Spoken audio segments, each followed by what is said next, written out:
Pour être honnête, jusqu'à cette semaine, je n'avais jamais entendu parler de Omer Adam, ce jeune chanteur israélien, en tournée à Paris la semaine prochaine, et dont les 8000 places disponibles pour son concert se sont arrachées en moins de 5 minutes, faisant des milliers de personnes déçues de n'avoir pu acheter un billet pour son spectacle. En me penchant sur les paroles des chansons de Omer Adam, on y découvre des textes très simples, dégageant une foi en Dieu et en l'avenir. Cette foi en Dieu et en l'avenir, qui est justement au cœur de notre paracha de Vaïra, où nous assistons aux 7 des 10 premières plaies qui vont frapper l'Égypte et qui finiront par convaincre le Pharaon de libérer les enfants d'Israël après le coup décisif porté par la mort des premiers-nés. Et on peut s'interroger si le but de ces plaies était de contraindre Pharaon à libérer les enfants d'Israël. Pourquoi avoir commencé par des plaies relativement mineures, comme le sang, les grenouilles, plutôt que directement asséner à l'Égypte cette attaque décisive avec la mort des premiers-nés, un peu à la manière des Américains, qui, lors de la Seconde Guerre mondiale, pour briser la résistance des Japonais, ont envoyé 2 bombes atomiques sur Hiroshima et Nagasaki. Cette question est d'autant plus forte puisque dès la première rencontre avec le Pharaon, le Tout-Puissant a chargé Moshe et son frère Aaron d'annoncer au monarque égyptien que s'il ne libérait pas les enfants d'Israël, Dieu punira tous les premiers-nés égyptiens. Et si donc cette plaie était prévue dès le début, pourquoi prendre du temps et rallonger la souffrance des enfants d'Israël avec 10 plaies?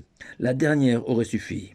La réponse repose sur l'idée clé que le diplé n'avait pas pour seule fonction de forcer Pharaon à libérer les enfants d'Israël, mais aussi et surtout de ranimer la foi éteinte des enfants d'Israël en Dieu et en l'avenir, eux qui pour lesquels 200 ans d'exil en Égypte avaient forcément érodé, affaibli leur foi, leur tradition, le souvenir de leurs ancêtres, Abraham, Isaac et Yaakov, et l'esclavage imposé par Pharaon avait achevé leurs derniers vagues espoirs d'un retour au pays de Canaan.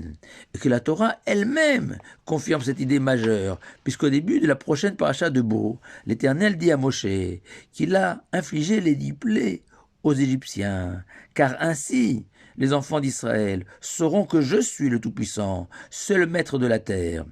Dès lors, on peut comprendre pourquoi Dieu n'a pas directement frappé les premiers-nés égyptiens, car la foi, la confiance ne peuvent s'acquérir instantanément sous le coup d'une émotion soudaine.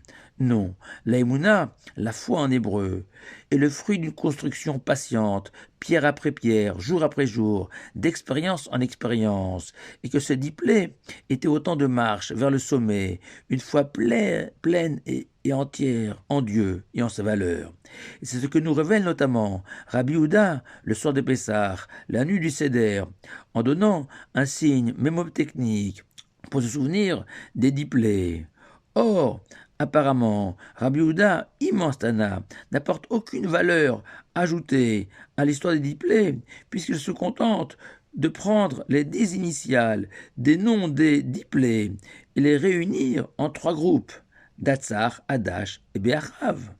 Sans compter que quasiment tous les enfants juifs de la terre connaissent par cœur les 10 plaies, et ces signes mémotechniques est superflu. À moins de comprendre que Rabbi Houda veut à travers cette classification des 10 plaies en 3 groupes, indiquer que les 3 premières plaies visaient à démontrer l'existence de Dieu, maître de la nature. Les 3 plaies suivantes viennent, elles, prouver que Dieu ne se désintéresse pas de sa création, mais au contraire est omniprésent et intervient à chaque instant. La notion fondamentale de providence divine. Et enfin, les 4 dernières plaies, elles, attestent à la fois qu'il n'y a pas d'autre divinité que lui, et aussi que l'Éternel récompense les justes et punit les mécréants. Existence de Dieu, providence, unité, récompense et punition, autant de valeurs qui ne peuvent s'acquérir par un claquement de doigts, aussi puissant soit-il.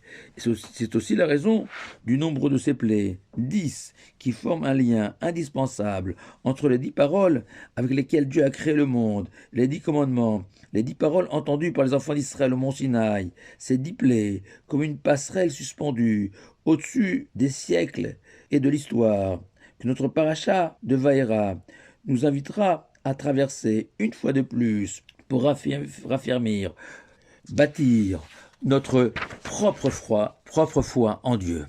Pour conclure, je ne suis pas parmi les 8000 heureux détenteurs d'un billet pour le spectacle de Homer Adam.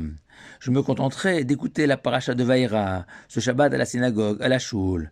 Il y a encore des places disponibles, et en plus gratuites. Et sans compter que sans faire injure aux paroliers de Homer Adam, les mots de la Torah, du Tout-Puissant, n'ont pas d'équivalent. Shabbat Shalom à vous tous.